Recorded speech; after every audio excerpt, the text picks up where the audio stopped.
액트 인트로. 당신은 지금 아이를 학교에 보내고 있습니까? 오늘도 교문 앞에서 손을 흔들고 돌아서는 그 믿음.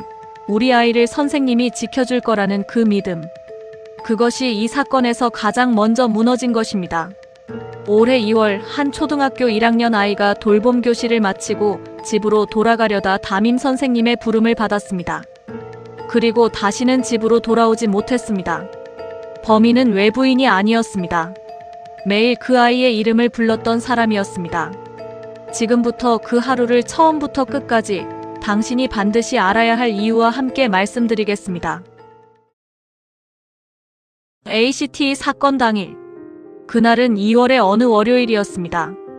겨울방학이 끝나고 새 학기가 막 시작된 시점이었습니다. 전국의 초등학교들이 새 학년의 설렘으로 가득 차 있던 그 시기였습니다. 복도에는 새 교실 번호를 찾아 두리번거리는 아이들이 있었고, 교무실에서는 교사들이 새 학기 준비를 마무리하고 있었습니다.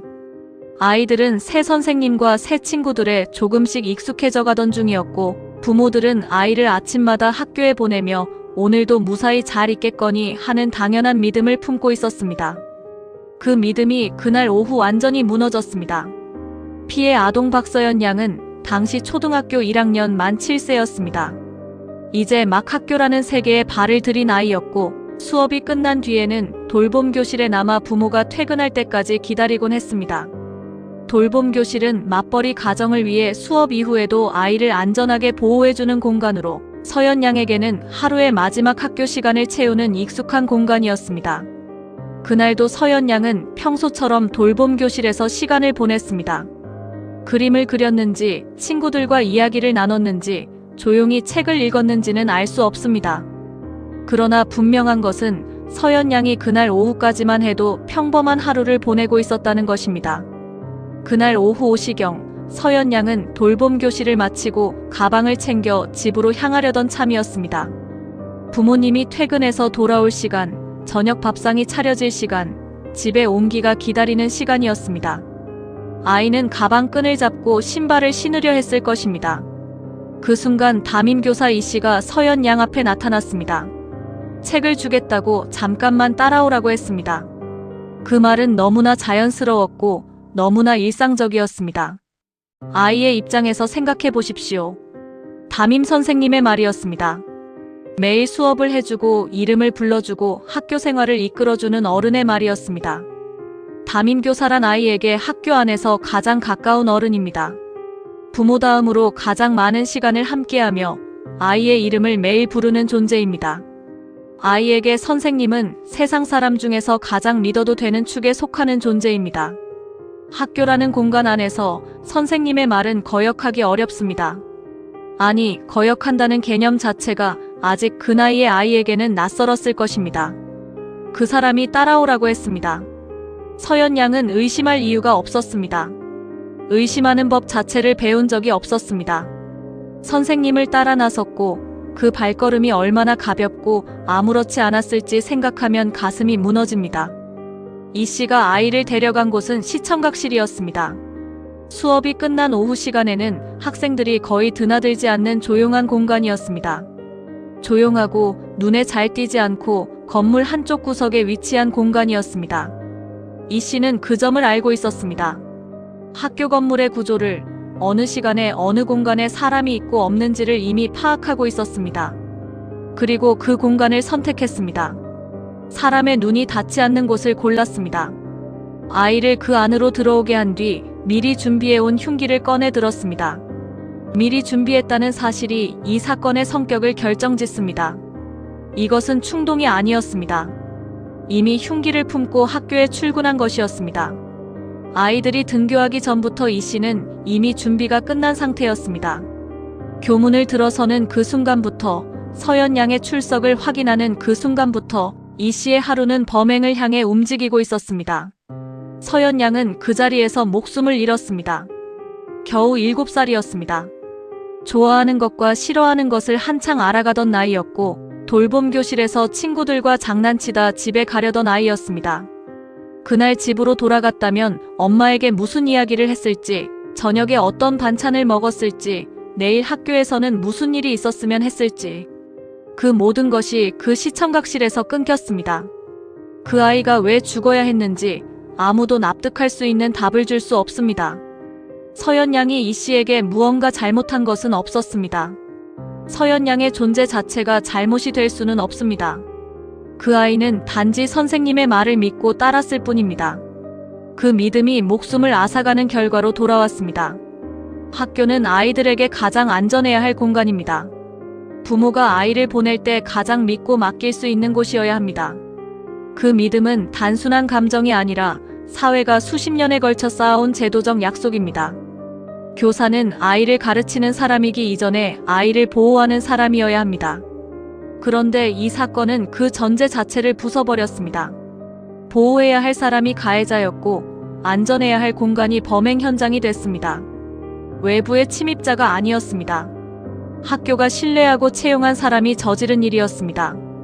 부모는 아이를 믿고 맡겼지만 돌아온 것은 참혹한 비극이었습니다.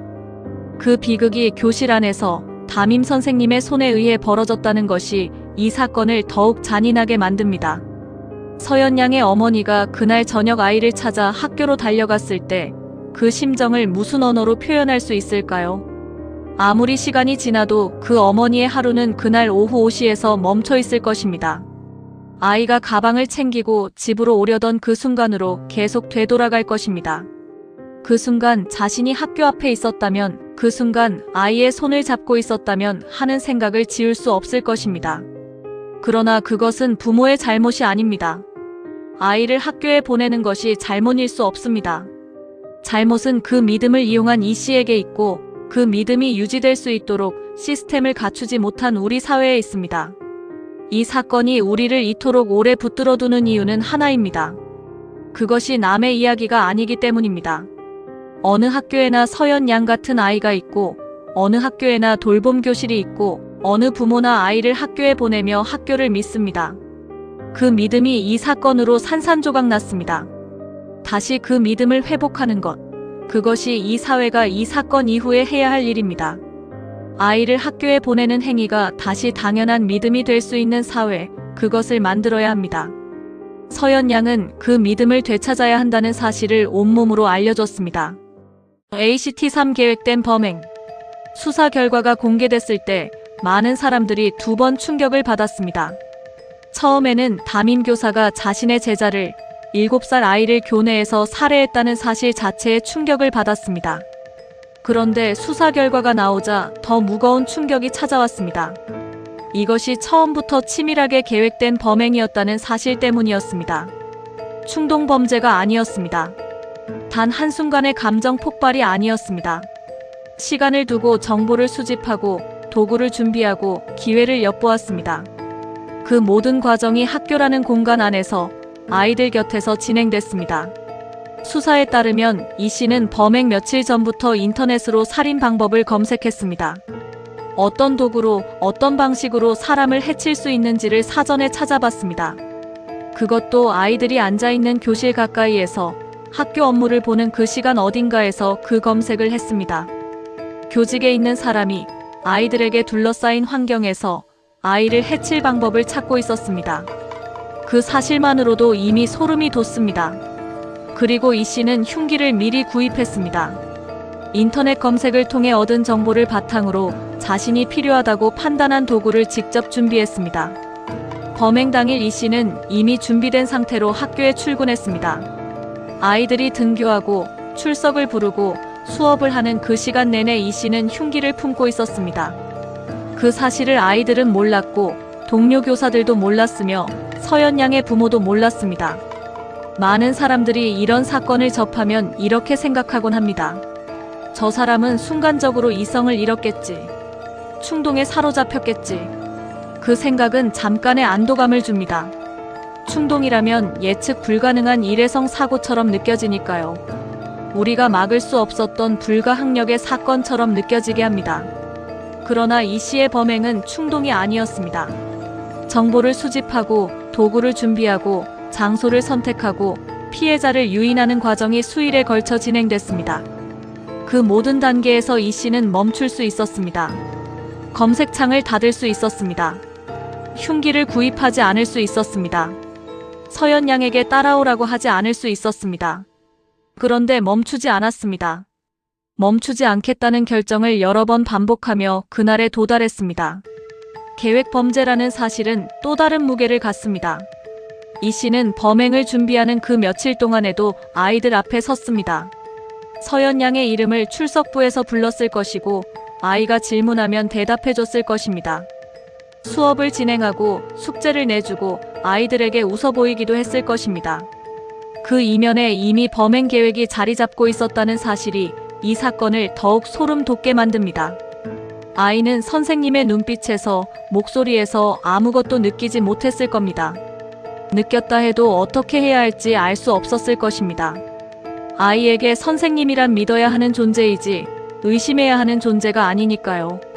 이 씨가 서연양을 특정해서 범행을 계획했는지 아니면 처음에는 불특정 대상을 염두에 두다가 서연양을 선택했는지는 명확히 밝혀지지 않았습니다. 그러나 어느 쪽이든 이 사건의 계획성이라는 본질은 바뀌지 않습니다. 아이들 중에서 가장 약하고 가장 저항이 어렵고 가장 쉽게 유인할 수 있는 존재를 향해 범행이 행해졌다는 사실. 그것이 이 사건을 단순한 개인의 일탈로 볼 수 없게 만드는 이유 중 하나입니다. 계획적 범죄는 우발적 사고와 다릅니다. 그것을 막을 수 있는 가능성이 있었다는 의미이기도 합니다. 단순한 우발적 범행이었다면 이 사건을 불운한 사고에 가깝게 받아들일 수도 있었을 겁니다. 그러나 계획적이고 치밀한 범행이었다는 사실은 이 사건이 시스템의 문제라는 것을 더욱 분명하게 드러냅니다. 누군가가 며칠에 걸쳐 범행을 준비하는 동안 그 누구도 알아채지 못했습니다. 이 씨가 어떤 검색을 하는지, 어떤 물건을 구입하는지, 내면에서 어떤 일이 벌어지고 있는지 학교는 알지 못했습니다. 아무런 제지도 없었습니다. 그 침묵이, 그 공백이 결국 한 아이의 목숨을 앗아가는 데 기여했습니다. 이 씨가 저지른 것은 개인의 범행이지만 그것이 가능했던 구조는 우리 모두가 살고 있는 시스템 안에 있습니다. 범행이 치밀하게 계획됐다는 사실은 동시에 예방의 가능성도 시사합니다. 충동 범죄는 막기가 어렵습니다. 그러나 계획 범죄는 준비 과정에서 반드시 흔적을 남깁니다. 검색 기록을 남기고 구매 내역을 남기고 행동의 변화를 남깁니다. 그 흔적을 포착할 수 있는 시스템, 그 흔적을 보았을 때 즉각 행동하는 절차가 있었다면 어땠을까요? 이 사건이 우리 사회에 남긴 가장 큰 과제 중 하나가 바로 그 지점입니다. 계획 범죄를 사전에 차단하기 위한 시스템을 어떻게 구축할 것인가? 특히 아이들처럼 약자와 매일 마주하는 직업군에 종사하는 사람들에 대해서는 더욱 촘촘한 검증과 모니터링이 필요합니다. 이 사건이 우리 사회에 남긴 가장 큰 질문은 이것입니다. 한 사람이 며칠 동안 범행을 준비하는 동안 그것을 막을 수 있는 어떤 장치도 작동하지 않았다는 것. 그 장치가 왜 없었는지, 어떻게 만들 수 있는지를 고민하는 것이 이 사건을 기억하는 우리의 몫입니다. 계획된 범행은 계획적인 예방으로만 막을 수 있습니다. 지금 우리에게는 그 계획이 필요합니다. 사건이 터진 다음에야 분노하는 것이 아니라 사건이 터지기 전에 막을 수 있는 시스템을 갖추는 것. 그것이 이 사건이 우리에게 요구하는 것입니다. 이 씨가 며칠 동안 인터넷을 검색하고 흉기를 구입하는 동안 그 누구도 그것을 몰랐습니다. 앞으로는 달라야 합니다. 이 모든 것을 돌아볼 때 우리가 느끼는 감정은 단순한 분노를 넘어서야 합니다. 분노는 쉽습니다. 그러나 분노만으로는 아무것도 바꾸지 못합니다. 이 사건을 계기로 우리 사회가 아이들을 지키는 방식을 근본적으로 바꾸는 것, 그것이 이 사건이 요구하는 진짜 응답입니다. 계획적 범행을 막는 것은 계획적 예방뿐입니다. 서연양이 그 시청각실로 향하기 며칠 전 이 씨가 처음 검색창을 열던 그 순간, 우리 사회가 그 순간을 포착할 수 있는 구조를 갖추는 것, 그것이 다음 서연양을 지키는 방법입니다. ACT사 범행 동기. 범행의 동기가 밝혀지자 분노와 참담함이 동시에 밀려왔습니다. 검찰은 재판 과정에서 이 씨의 범행 동기를 구체적으로 설명했습니다. 이 씨는 범행 이전부터 여러 개인적 문제들이 겹치며 분노가 누적되는 상태에 있었다고 합니다. 가정 내 불화가 지속됐고 직장 생활에서도 적응에 어려움을 겪었습니다. 휴직 후 복직하는 과정에서 회의감이 깊어졌고 그 감정들이 해소되지 않은 채 내부에서 쌓여갔습니다. 그 과정에서 이 씨가 도움을 구했는지 감정을 털어놓을 누군가가 있었는지는 알려진 바가 없습니다. 그 모든 고통이 내면에서 응어리진 채 방치됐고 그 화가 결국 폭발할 출구를 찾았는데 그 출구가 아무 힘도 없는 7살짜리 아이였다는 것입니다. 검찰은 이 범행을 이상동기 범죄로 규정했습니다. 이상동기 범죄란 피해자와 가해자 사이에 아무런 원한이나 이해관계가 없음에도 가해자의 내면에 쌓인 불만이나 분노를 불특정 약자에게 배출하는 방식으로 벌어지는 범죄입니다. 서연 양은 이 씨와 아무런 관련이 없었습니다. 서연 양이 이 씨에게 잘못한 것은 없었습니다. 서연 양의 존재 자체가 문제가 될 수는 없었습니다. 단지 힘이 없었고 저항할 수 없었고 가까이에 있었다는 이유만으로 희생양이 됐습니다. 가해자의 문제를 피해자가 온몸으로 받아내야 했습니다. 그것이 이 범죄의 구조이자 잔인함의 핵심입니다. 이 지점이 이 사건을 단순한 개인의 일탈로 볼 수 없게 만드는 핵심입니다. 분노를 느끼는 것은 인간이라면 있을 수 있는 일입니다. 가정의 문제, 직장의 어려움, 미래에 대한 불안. 이런 감정들은 누구나 살면서 겪습니다. 감당하기 어려운 무게가 쌓이고 그것이 어느 날 폭발하는 경험도 인간사에서 낯설지 않습니다. 문제는 그 감정을 어디에 어떻게 쏟아냈느냐입니다. 이 씨는 자신보다 강한 무언가를 향해 감정을 표출하는 대신 자신보다 무한히 약한 존재를 향해 그것을 폭발시켰습니다. 그것이 이상동기 범죄의 구조입니다. 그리고 그 구조 안에서 가장 큰 피해를 입는 것은 항상 가장 약한 사람들입니다. 서연 양처럼 아직 세상을 다 알기도 전에 아이들처럼 이상동기 범죄는 최근 몇 년 사이 반복되고 있습니다. 도심에서 불특정 다수를 향해 흉기를 휘두르거나 군중 속에 차를 몰고 돌진하는 사건들이 그것입니다. 그 범행들의 공통점은 피해자가 특정되지 않는다는 것입니다. 가해자의 분노는 자신보다 약하고 무방비 상태인 누구에게든 향할 수 있습니다. 이 사건에서 그 대상이 교사의 제자였다는 사실은 교직이라는 환경이 그 위험성을 얼마나 증폭시킬 수 있는지를 보여줍니다. 교사는 매일 아이들 옆에 있습니다. 학교 안에서 아이들보다 우월한 위치에 있습니다. 아이들은 교사를 따릅니다. 그 관계의 구조가 이상동기 범죄와 맞물렸을 때 얼마나 처참한 결과를 낳는지 이 사건이 적나라하게 보여줬습니다. 이 씨가 느꼈던 감정들, 직장에서의 어려움과 가정에서의 불화, 미래에 대한 막막함, 그 모든 것이 실제로 고통스러웠을 수 있습니다. 고통 자체를 부정하거나 하찮게 여길 수는 없습니다. 그러나 그 고통이 서연 양의 목숨을 앗아가는 것을 정당화하지는 않습니다. 세상의 어떤 고통도 무고한 아이의 죽음을 정당화할 수 없습니다. 이 씨의 내면에서 무슨 일이 있었든 그 감정이 최종적으로 도달한 곳은 돌이킬 수 없는 선을 넘은 것이었습니다. 그 선을 넘지 않도록 사전에 막는 것이 사회의 역할이었고 그 역할이 이 사건에서는 작동하지 않았습니다.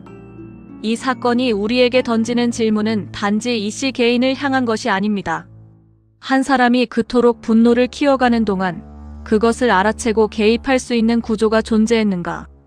교직이라는 특수한 환경에서 교사 본인의 심리적 건강을 점검하는 시스템이 있었는가? 이 씨가 복직한 이후 학교는 그의 상태를 파악하고 있었는가?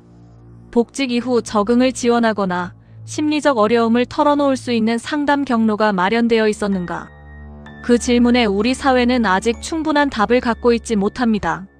사회적 불만을 해소하기 위해 약자를 희생양으로 삼는 구조는 그것을 허용하는 시스템 안에서 반복됩니다. 이상동기 범죄에 대한 사회의 대응은 아직 불충분합니다. 사후 처벌에는 강하지만 사전 예방에는 약합니다.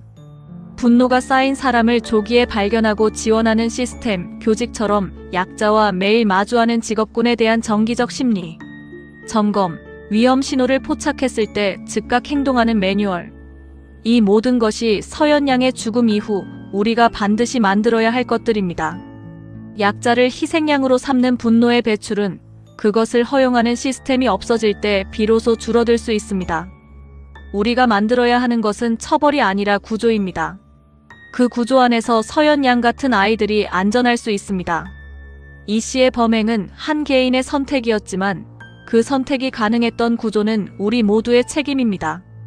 분노를 약자에게 배출하는 것이 가장 쉬운 선택이 되지 않도록, 그리고 그 선택이 현실이 됐을 때 즉각 막을 수 있는 시스템을 갖추는 것. 교사가 되는 자격을 얻은 뒤에도, 임용된 이후에도, 복직한 이후에도 지속적으로 심리 상태를 점검하고 지원하는 체계. 그것이 우리가 해야 할 일입니다.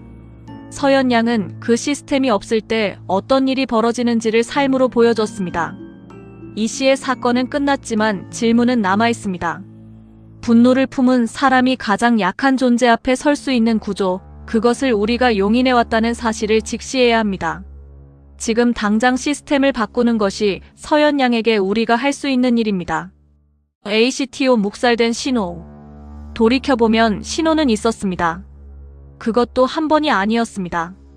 이 씨는 범행이 일어나기 며칠 전부터 이상한 행동을 보이고 있었습니다. 범행 며칠 전 학교 업무용 컴퓨터를 발로 걷어차 부숴버렸습니다. 공공기물을 파손한 것이었고 그것도 학교 안에서 일어난 일이었습니다. 교직원이 학교 재산을 파손한다는 것 자체가 이미 심각한 일입니다. 이것은 단순한 실수가 아닙니다.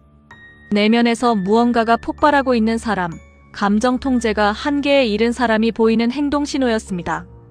충동을 억제하지 못하고 물건에 폭력을 가하는 행위는 심리적으로 위험한 상태에 있다는 징표 중 하나입니다. 거기서 멈추지 않았습니다. 이 씨는 동료 교사를 폭행하기도 했습니다. 같은 직장에서 함께 일하는 동료에게 신체적 폭력을 행사한 것입니다. 이 두 사건 모두 범행 직전에 일어났습니다. 이 두 가지 사건만으로도 이 씨가 당장 아이들 앞에 서는 것을 멈춰야 한다는 판단이 충분히 가능했습니다. 공공기물을 파손하고 동료를 폭행한 사람이 바로 다음 날 교실에 들어가 아이들을 가르치는 상황은 막았어야 했습니다. 교사가 아이들 앞에 설 수 있는 최소한의 자격 중 하나는 감정을 통제할 수 있는 능력입니다. 동료에게 주먹을 휘두른 사람이 그날 오후 수십 명의 아이들이 있는 교실에 들어가는 것은 상식적으로도 막아야 할 상황이었습니다. 그러나 이 씨는 교단에 계속 섰습니다. 어떤 즉각적인 제지도 없이. 그리고 서연 양이 희생됐습니다.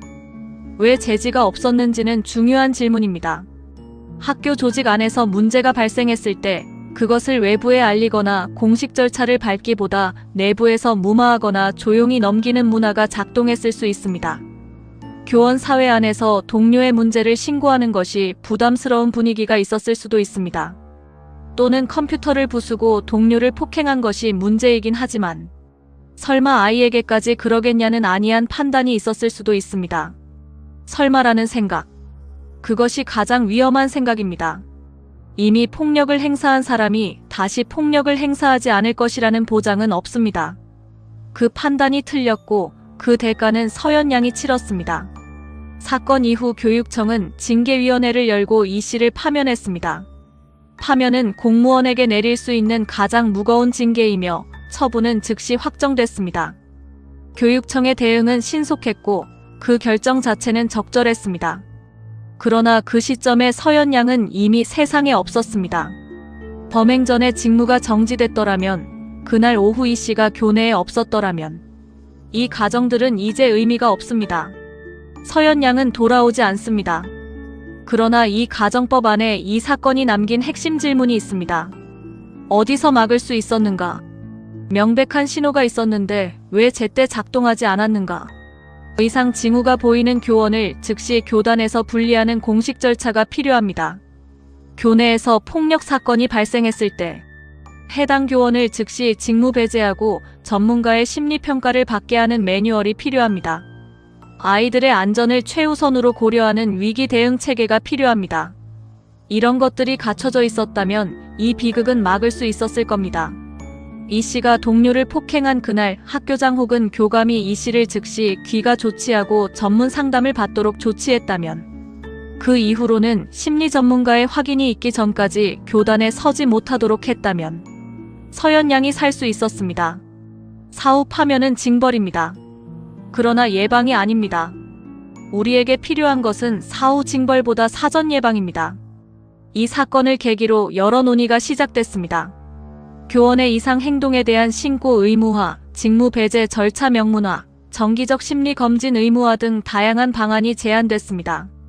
일부 교육청에서는 관련 매뉴얼을 강화하겠다는 입장을 밝히기도 했습니다. 그러나 말이 제도로 바뀌기까지는 시간이 걸립니다. 그리고 그 시간 동안에도 학교에는 아이들이 있고 교사들이 있습니다. 대다수의 교사들은 헌신적으로 아이들을 가르칩니다. 그러나 단 한 명의 이 씨로도 충분히 비극이 벌어질 수 있다는 것을 이 사건은 보여줬습니다.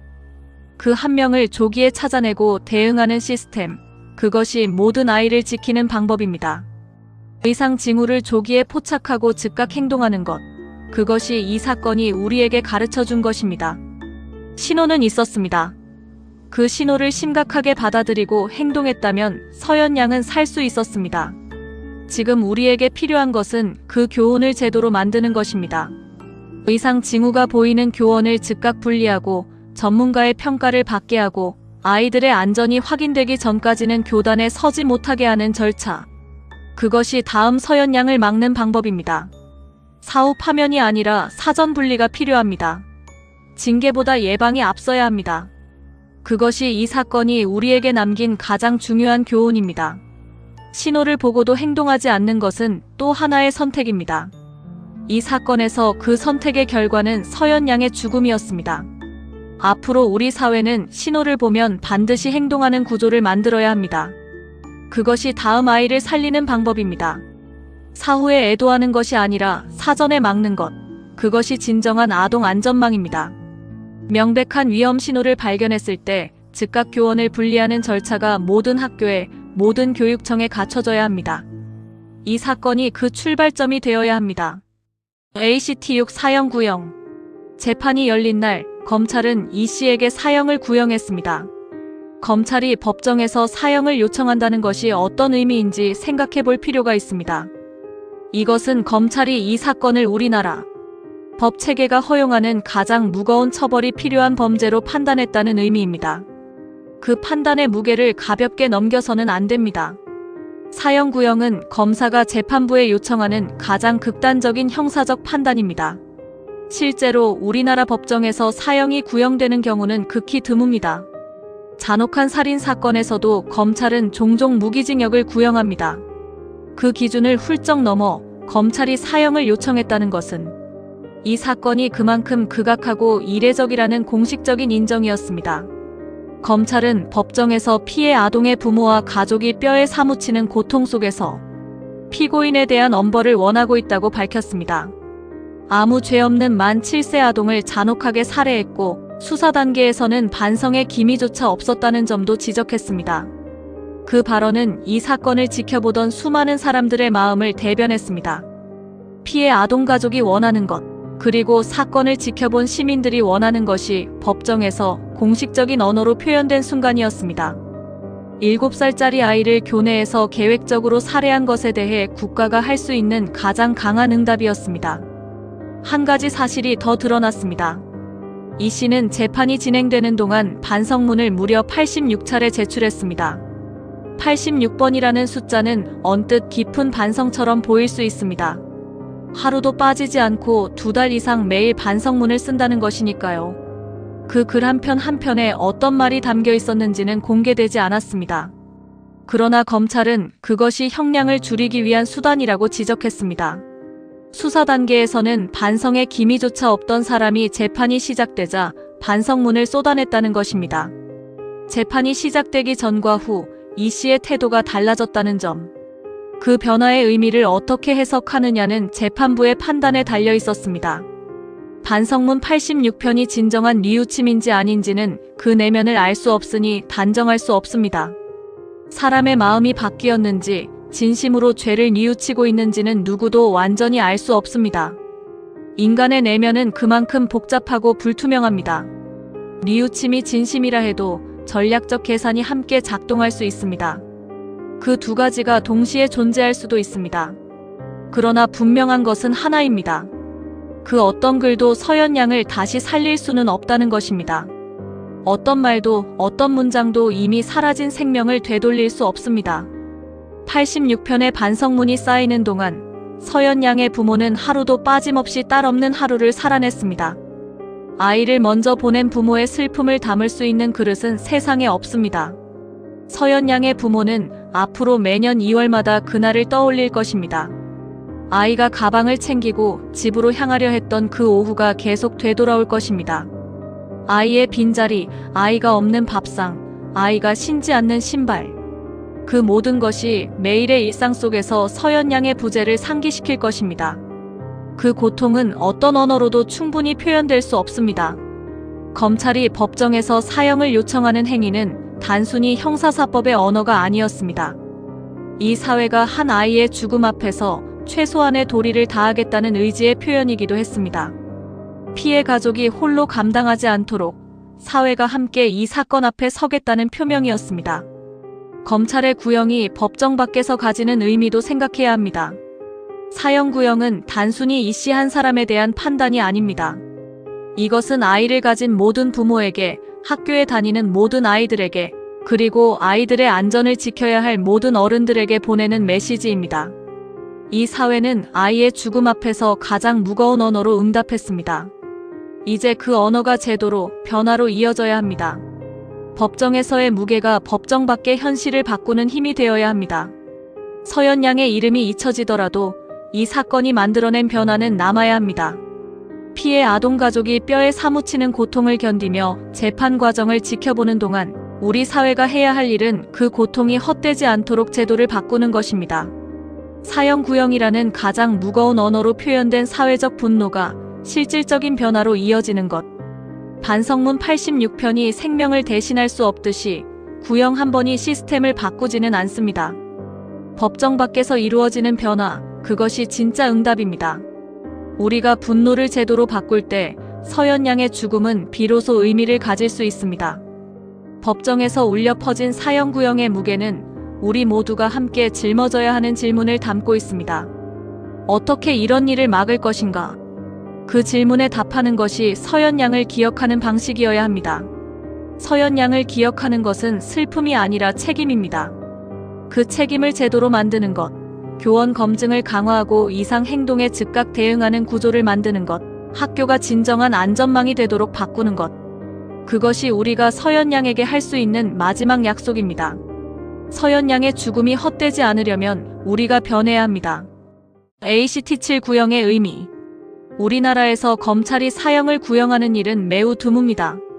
최근 수년간 극도로 잔혹한 아동범죄나 연쇄살인 사건에서도 검찰이 무기징역을 구형하는 경우가 훨씬 많았습니다. 사형을 구형한다는 것 자체가 검찰이 이 사건을 얼마나 심각하게 보고 있는지를 보여주는 강한 신호입니다. 이번 사건은 국가가 더 이상 어떠한 관용도 베풀 수 없다고 판단한 범죄라는 뜻입니다. 국가의 이름으로 행사할 수 있는 가장 강력한 형사적 의사표현이었습니다. 그 결정 뒤에는 검사들의 논의가 있었을 것이고 피해 가족의 호소가 있었을 것이고 이 사건을 지켜본 사회의 분노가 반영됐을 것입니다. 사형 구형은 그 모든 무게를 법정이라는 공식 공간으로 가져온 것이었습니다. 법적 근거도 명확합니다. 특정 범죄 가중처벌 등에 관한 법률은 13세 미만 미성년자를 약취 또는 유인하여 살인한 경우 사형 또는 무기징역에 처할 수 있다고 규정합니다. 서연 양은 당시 만 7세였고 이 씨는 책을 주겠다는 말로 아이를 유인한 뒤 살해했습니다. 법이 규정한 요건을 그대로 충족하는 사건입니다. 법이 허용하는 가장 무거운 형벌이 선고될 수 있는 사건입니다. 입법자들이 이 조항을 만든 이유가 있습니다. 미성년자, 특히 어린 아동은 스스로를 지킬 능력이 없습니다. 그들을 노리는 범죄는 그만큼 더 무겁게 다루어야 한다는 사회적 합의가 이 법에 담겨 있습니다. 이 사건은 그 합의가 필요했던 가장 극단적인 사례였습니다. 사형제도에 대해서는 사회적으로 다양한 시각이 있습니다. 극악한 범죄에 대한 응보로서 정당하다는 시각이 있는 반면 국가가 인간의 생명을 빼앗을 권한을 가져서는 안 된다는 시각도 있습니다. 오판의 가능성도 있고 사형이 범죄 억제 효과가 있다는 실증적 근거도 불분명합니다. 이 논쟁은 수십 년째 이어져 왔고 쉽게 결론이 나지 않습니다. 우리나라는 현재 사형제도가 법적으로 존재하지만 실질적으로 집행이 이루어지지 않는 상태를 오랫동안 유지하고 있습니다. 1997년 이후 집행된 사형은 없습니다. 법은 살아있지만 현실에서는 작동하지 않는 이중적 상태입니다. 그 상태에서 사형을 구형한다는 것은 더욱 복잡한 의미를 갖습니다. 그러나 이 사건에서 사형 구형이 갖는 의미는 그 논쟁과 별개입니다. 검찰의 사형 구형은 이 범행이 우리 사회에서 가장 무겁게 다루어야 할 성격의 것임을 공식적으로 선언한 것입니다. 7살 아이를 담임교사가 학교 안에서 계획적으로 살해한 것. 그것에 대해 국가가 가진 가장 강한 언어로 응답한 것입니다. 피해자를 보호해야 할 의무가 있는 사람이 가장 잔인한 가해자가 된 이 사건에 대해 국가는 법이 허용하는 가장 극단적인 형사적 표현을 선택했습니다. 그 선택의 무게를 우리는 가볍게 지나쳐서는 안 됩니다. 이 사건의 재판 결과가 어떻게 나오든 우리 사회가 직면해야 할 질문들은 그 결과와 무관하게 남아 있습니다. 사형이 선고되든 무기징역이 선고되든 서현 양은 돌아오지 않습니다. 그리고 교원 자격 검증 시스템은 그 판결과 관계없이 보완되어야 합니다. 의상 징후에 대한 즉각 대응 매뉴얼도 그 판결과 무관하게 만들어져야 합니다. 법정의 언어는 과거를 향합니다. 이미 벌어진 일에 대한 판단입니다. 그러나 우리 사회가 해야 할 일은 미래를 향합니다. 아직 벌어지지 않은 일을 막기 위한 준비입니다. 서현 양의 죽음이 헛되지 않으려면 처벌 이후에도 남는 질문에 답해야 합니다. 이 씨가 법정에서 어떤 판결을 받든 서현 양은 돌아오지 않습니다. 남은 질문은 이것입니다. 다음 서현 양이 생기지 않으려면 우리는 무엇을 바꿔야 하는가? 그 질문에 대한 답을 찾는 것. 그것이 이 사건을 기억해야 하는 진정한 이유입니다. 처벌은 과거를 향합니다. 예방은 미래를 향합니다. 이 씨에 대한 판결이 어떻게 나오든 우리 사회는 동시에 미래를 향한 질문에 답해야 합니다. 교원 자격 검증 시스템을 어떻게 강화할 것인가? 의상 징후에 어떻게 즉각 대응할 것인가? 학교가 진정한 안전망이 되려면 무엇이 필요한가? 그 질문들에 답하는 것이 법정의 언어 너머에서 이 사건이 우리에게 요구하는 것입니다. 법이 할 수 있는 것과 우리 사회가 해야 할 것은 다릅니다. 법은 이미 벌어진 일에 대해 판결을 내립니다. 선고된 형이 얼마나 무겁든 그것은 이미 일어난 비극에 대한 사후 대응입니다. 그러나 우리 사회는 아직 벌어지지 않은 일을 막을 책임이 있습니다. 교원 검증 시스템, 이상 징후 대응 매뉴얼, 아동 안전망 강화. 이것들이 갖춰졌을 때 비로소 우리는 다음 서현 양을 막을 수 있습니다. 우리 사회가 이 사건에 진짜로 응답하는 방법은 하나입니다. 같은 일이 다시 일어나지 않도록 만드는 것입니다. 교원 검증, 이상 징후 대응, 아동 안전망 강화. 이 세 가지를 구체적인 제도로 만드는 것이 이 사건 이후 우리의 과제입니다. 법정의 언어 너머에서 우리가 해야 할 일이 있습니다. 사형 구형이 우리에게 남긴 것은 분노의 확인이 아닙니다. 그것은 이 사건에 대해 우리가 얼마나 진지하게 응답해야 하는지를 알려주는 무게입니다. 그 무게에 걸맞은 변화를 제도로, 시스템으로, 현실로 만드는 것. 그것이 법정의 판결 이후에도 이 사건이 우리에게 요구하는 것입니다. 서현 양의 이름이 역사 속에서 잊혀지더라도 그 이름이 만들어낸 변화는 남아야 합니다. 그것이 서현 양에게 우리가 할 수 있는 가장 마지막 약속입니다. ACT8 우리에게 남은 질문. 이 사건은 단 한 사람의 범행으로 끝나지 않습니다. 이 씨라는 개인이 범죄를 저질렀고 법적 처벌을 받습니다. 그러나 그것으로 마무리될 수 있는 이야기가 아닙니다. 이 사건 뒤에는 우리 사회가 직면해야 할 구조적 질문들이 놓여 있습니다. 한 아이가 선생님을 믿고 따라갔다 목숨을 잃었습니다. 그 단순한 사실 하나가 우리 사회의 여러 층위를 동시에 흔들었습니다. 부모와 자녀 사이의 신뢰, 학교와 가정 사이의 관계, 교사와 학생 사이의 권위, 국가와 시민 사이의 안전 보장. 이 모든 것이 이 사건으로 인해 질문 앞에 서게 됐습니다. 첫 번째 질문은 교원 자격 검증 시스템입니다. 교사가 되기 위해서는 임용시험의 필기와 면접을 통과해야 합니다. 그 과정은 지식과 교수법, 그리고 일정 수준의 인성 검증을 포함합니다. 그러나 그 과정에서 심리적 건강 상태를 검증하는 절차는 얼마나 철저한가? 교사로 임용된 이후에도 수십 년에 걸친 교직 생활 동안 심리적 상태를 주기적으로 점검하는 시스템이 갖춰져 있는가? 이 씨는 범행 직전에 공공기물을 파손하고 동료를 폭행하는 행동을 보였습니다. 그 신호를 포착해 교단에서 물러나게 할 공식 절차가 작동했는가? 그렇지 않았습니다. 교원 자격 검증은 임용 시점에서 끝나서는 안 됩니다. 지속적이고 정기적인 점검이 필요합니다. 특히 이상 행동이 목격됐을 때 이를 공식 절차로 처리할 수 있는 시스템이 갖춰져야 합니다. 두 번째 질문은 이상 징후에 대한 즉각 대응 체계입니다. 교원의 이상 행동을 즉각 보고하고 직무를 일시 배제할 수 있는 명확한 매뉴얼이 존재했다면 어땠을까요? 이 씨가 컴퓨터를 부순 날 그 절차가 있었다면 이 씨는 그날 이후 교실에 들어오지 못했을 것입니다. 이 씨가 동료를 폭행한 날 그 절차가 있었다면 서연 양이 희생된 그날 이 씨는 학교에 없었을 것입니다. 이상 행동이 포착됐을 때 즉시 교실에서 분리하는 공식 절차, 아이들의 안전을 최우선으로 두는 위기 대응 시스템이 필요합니다. 동료 교사가 이상 행동을 목격했을 때 신고하지 않으면 어떤 불이익도 없고 신고해도 어떤 절차가 작동하는지 불명확한 구조라면 그 시스템은 아무런 의미가 없습니다.